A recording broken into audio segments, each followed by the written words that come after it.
Hello guys, कैसे हैं आप सब। आई होप सब अच्छे होंगे। कल हमने संधि के बारे में पढ़ा था, याद होगा आप सबको।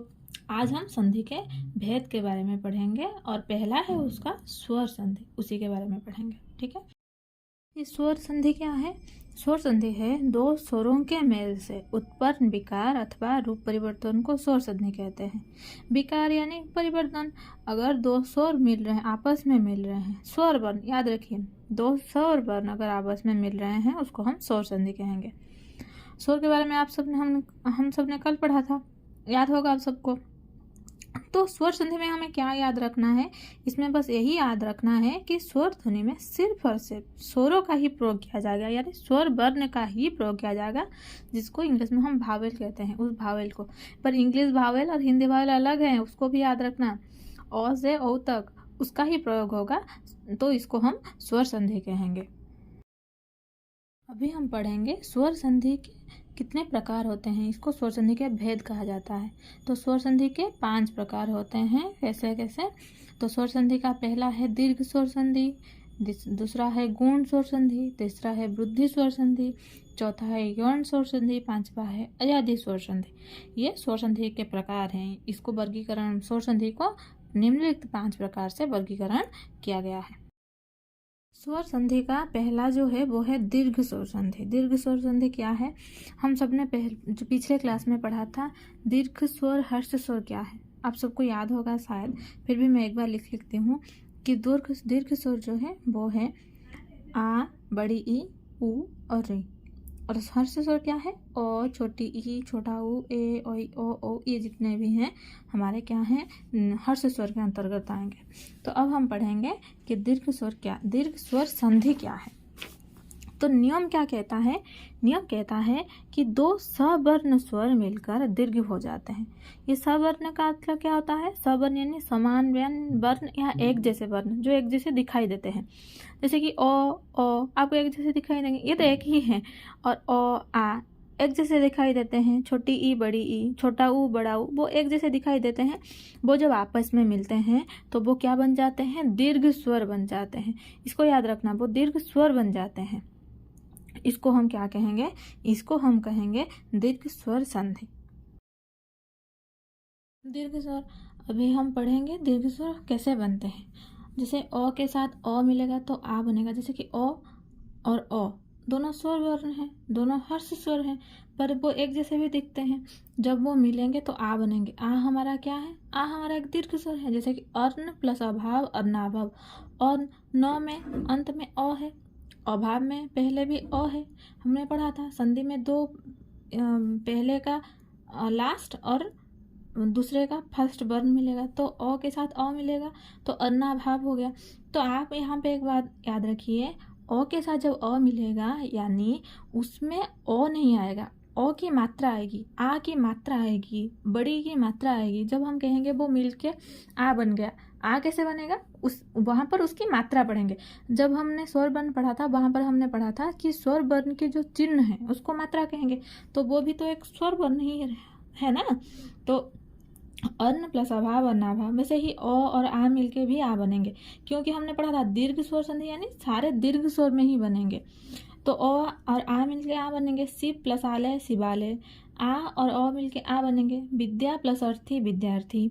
आ और आ मिलके आ बनेंगे। महायुक्त आशय, महाशय। इस तरह से जैसे कि हम प्रकार छोटी ई मिलके बड़ी ई हो जाएंगे। गिरी प्लस इंद्र। ध्यान से देखिए, र में छोटी की मात्रा है, इंद्र में पहला जो स्टार्टिंग है भी छोटी ई है, तो गिरी प्लस इंद्र, गिरिंद्र। र में बड़ी की मात्रा बन गई तो ये दीर्घ स्वर बन गया, बड़ी की मात्रा। वैसे ही छोटी ई बड़ी ई मिलके भी बड़ी ई बनेंगे। जैसे गिरी प्लस इस, र में छोटी की मात्रा है तो छोटी ई होगा, और इस में ई जो है बड़ी की मात्रा है तो गिरी स। बड़ी ई छोटी ई मिलके भी बड़ी ई बन जाएगी। मही प्लस इंद्र, महींद्र। बड़ी ई मिलके भी ई बनेंगी। जैसे पृथ्वी प्लस इस, पुत्री स। ये सारे जो हैं ई के अंतर्गत आएंगे। प्रकार छोटा ऊ के साथ बड़ा ऊ मिलेगा तो वो बड़ा ऊ बनेगा। भानु प्लस उदय, भानुदय। नौ में छोटा ऊ है, आरंभ है, बड़ा ऊ है, तो छोटा ऊ मिलके ऊ बनेंगे, भानुदय। बड़ा ऊ और छोटा ऊ मिलके भी बड़ा ऊ बनेंगे, स्वयंभू उदय, स्वयंभूदय। और री के साथ री मिलके भी री बनेगा, पितृ प्लस ऋण, पितृण। तो इस तरह से आप क्या बना सकते हो, दीर्घ स्वर संधि बना सकते हो। तो एग्जाम में अगर ऐसे प्रश्न आते हैं तो एक बार देखना, ध्यान से देखना कि अगर इसको संधि विच्छेद करेंगे तो वो किस प्रकार से होगा, और उसी के अनुसार इसका आंसर करना है। ठीक है, हमारा दीर्घ स्वर संधि। अब हम गुण स्वर संधि के बारे में पढ़ेंगे।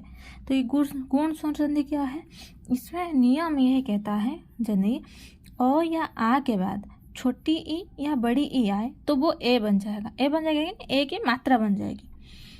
तो पहला उदाहरण देखिए, उदाहरण है अ प्लस छोटी ई क्या बनेगा, ए बनेगा। जैसे कि देव प्लस इंद्र, देवेंद्र।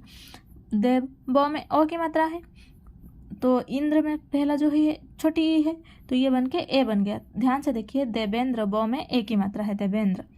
अ प्लस बड़ी ई, ये ए बन गया। देव प्लस ईस, ब में अ की मात्रा है, ईस में ई जो है बड़ी ई है, क्या बनेगा, ए बनेगा।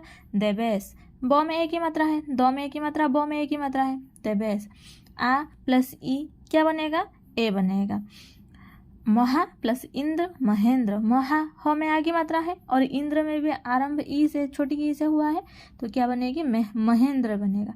तो ये ध्यान रखना, वहाँ पे हम स्वर संधि में क्या पढ़े थे, समवर्ण यानी समान वर्ण मिलके दीर्घ स्वर बनेंगे। वहाँ पे ऐसा नहीं था ओ के साथ ई आएगा कि आ के साथ ई आ सकता, नहीं आ सकता, क्योंकि ये स्वर्ण नहीं है, एक जैसे दिखने वाले शब्द नहीं, वर्ण नहीं है। पर यहाँ पे आप क्या कर सकते हैं, यहाँ पे वो कह रहा है कि अगर अ और आ के साथ अगर छोटी ई और बड़ी ई आए तो वो ये बनेगा। तो इसे ध्यान रखना। गुण स्वर संधि के दूसरा नियम क्या है, ये है कि अ और आ के बाद अगर छोटा ऊ और बड़ा ऊ आएंगे तो वो ओ बन जाएंगे। जैसे कि अ प्लस छोटा ऊ ओ बनेगा। जैसे कि चंद्र प्लस उदय, चंद्रोदय।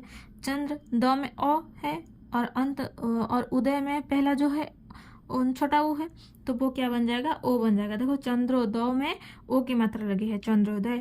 अ के साथ बड़ा ऊ मिलेगा तो भी ओ बनेगा। समुद्र प्लस उर्मी, समुद्रोमी। आ के प्लस छोटा ऊ लगेगा, वो भी ओ ही बनेगा। महा प्लस उत्सव, महोत्सव। आगे प्लस बड़ा ऊ अगर आए तो वो भी ओ ही बनेगा। गंगा प्लस उर्मी, गंगों में। स्वर संधि का नियम नंबर 3, अगर अ या आ के बाद री आए तो उसका जो है संधि विच्छेद में वो और बन जाएगा। जैसे कि अ के साथ अगर री आए, अ प्लस री और बनेगा, कैसे, देव प्लस ऋषि, देवर्षि। देव ब में अ की मात्रा है, ऋषि आरंभ जो है री से हुआ है, तो देवर्षि बन गया, और बन गया वो। आ प्लस रु, वो भी क्या बनेगा, और ही बनेगा। महा प्लस ऋषि, महर्षि। तो महा में ह में आ की मात्रा है, ऋषि में र जो है री है, महर्षि बन गया। ध्यान देखिए, महर्षि में 100 में वो जो और जो बना है र किस रूप में यहाँ पे लगा है, उसमें रेप के अंतर्गत लगा है, मतलब उसी रूप में। र के तो 3 रूप है ना, उसमें यहाँ पे रेप के रूप में लगा है, इसको ध्यान में रखना। हमारा हो गया गुण स्वर संधि। अभी हम वृद्धि स्वर संधि के बारे में पढ़ेंगे। इसका पहला नियम यही है, यदि अ या आ के बाद ए या ए आए, यानी अ के बाद अगर ए आए, आ के बाद भी ए आए, अगर अ के बाद ऐ आए और आ के बाद ऐ आए, तो उन दोनों के स्थान में ए बन जाएगा। जैसे कि अ के साथ अगर ए आता है तो ए बनता है। जैसे कि 1 प्लस 1, 1। तो क में अ की मात्रा है, पहले एक में क में अ है और दूसरे में पहला जो है एक में ए है, तो ये दोनों मिलके ऐ की मात्रा बन जाएगी। उसी प्रकार अ के साथ अगर ऐ आएगा तो भी ऐ बनेगा। नव प्लस ऐश्वर्य, नवेश्वर्य। मत युक्त एक, मत एक, ये बन सकता है। उसके बाद आ के साथ अगर ए आए तो वो भी ए बनेगा। सदा प्लस एव, सदैव। परम के साथ अगर औषधि आए तो परम शोधि, परम शोध। परम म में क्या किसकी मात्रा है, अ है।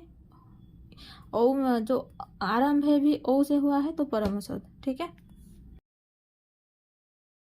स्वर संधि के नियम नंबर 2, इसमें क्या कहा गया है, अगर अ और आ के बाद ओ आए तो ये क्या बन जाएगा, ओ आए और ओ अगर आए तो वो भी ओ बनेंगे।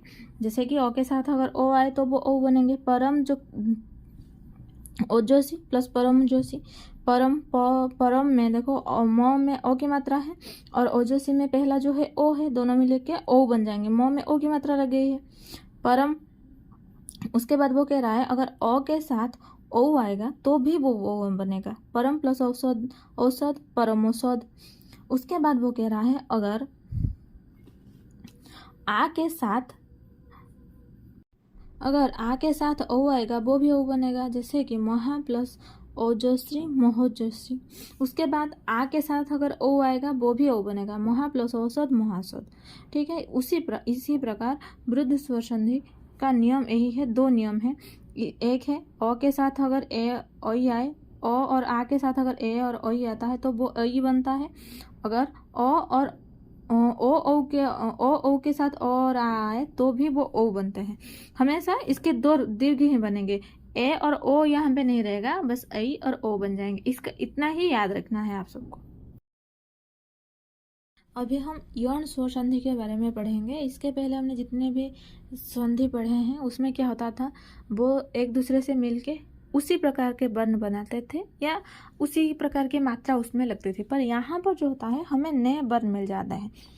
तो इसमें क्या है, ये कह रहा है कि अगर यौन स्वर संधि में छोटी ई, बड़ी ई, छोटा ऊ, बड़ा ऊ या री के बाद अगर कोई भिन्न स्वर आए, भिन्न स्वर यानी इसके अलावा जितने भी स्वर हैं अगर वो आए तो इसमें क्या हो जाता है, जो छोटी ई है वो य में परिवर्तित हो जाती है, जो बड़ी ई है वो व में परिवर्तित हो जाती है, और जो छोटा ऊ है वो र में, और जो बड़ा ऊ है वो ड़ में परिवर्तित हो जाती है। इसको याद रखना।